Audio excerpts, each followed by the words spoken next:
By the way, with all this stuff going on with AEW, there's a WWE pay-per-view coming up on Saturday. Oh yeah, tomorrow. What is today?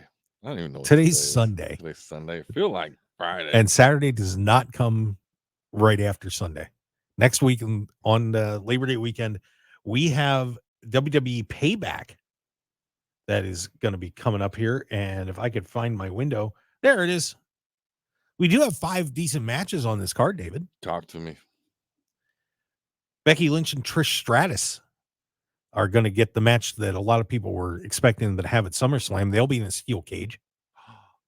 So they'll be settling their differences, squashing their beef, I believe, as you like to say. Squash that beef. Yeah.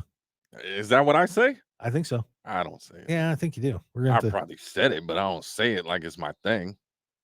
squash that beef. Squash that beef. Grab them cakes. Yeah.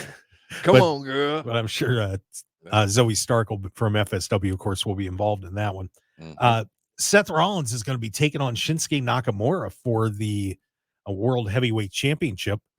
So that should be a lot of fun. Yeah, let's go Shinsuke. Yeah. Oh, by the way, Nigel McGuinness, of course, British commentator, former wrestler, who has been threatening to come back. He hasn't wrestled for a while because of a massive, I believe it was a neck injury, if I remember right. He has just hit the broadcast booth at All In, and the crowd went nuts for him. Bananas. So good for Nigel to get a nice little pop there. Rhea Ripley and shout out to Bobby Day. Bobby Day? Yeah, she tuned in, man. She tuned in for a second there to see what we was doing. All right. Hi, Bobby Day. She doing some stuff out there in the world. All right. Magical people. I know some magical people, man. So I'll introduce you, man. All right. Well, your people can meet my people. Who your people? I got people. Yeah. Rhea Ripley takes on Raquel Rodriguez for the Women's World Championship. That should be a good one too. And I'll tell you, those two pretty strong, hard-hitting women, that should be an exciting match. Now that's finally going to happen. I'm looking forward to that one. Which one? Rhea Ripley and Raquel Rodriguez. Oh yeah, you got a crush on her. Who? Which one? Probably both. I don't know. Knowing you're sick, man. No, you're not sick. You're just you admire both of them. I do. Yeah, I do. Rhea's taken, but you are sick.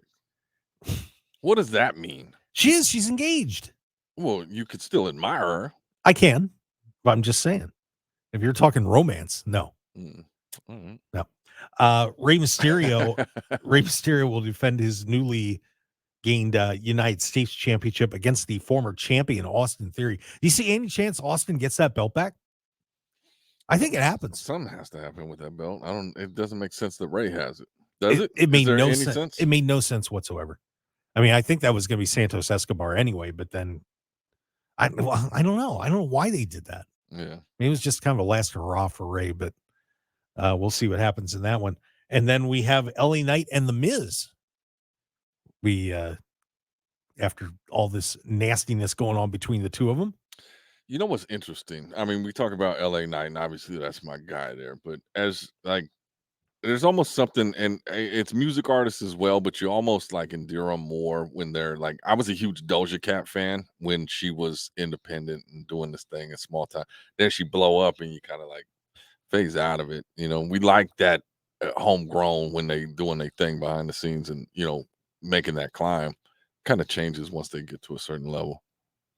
Do you ever feel that, Mark? Yeah, sometimes. I mean, but I'm looking forward to seeing LA Knight. Oh yeah, make this run. Yeah, I'm just like now. It's like when we want it as fans, and it's like give us more. Then when they give us more, sometimes it seems a little contrived. Yeah, well, that's why you got to be careful. You know, when you're writing these stories for professional wrestling, it's very easy to go in weird directions or take things too far too fast. Mm-hmm. You know, like one that I remember on that was Jinder Mahal when he won the WWE Championship.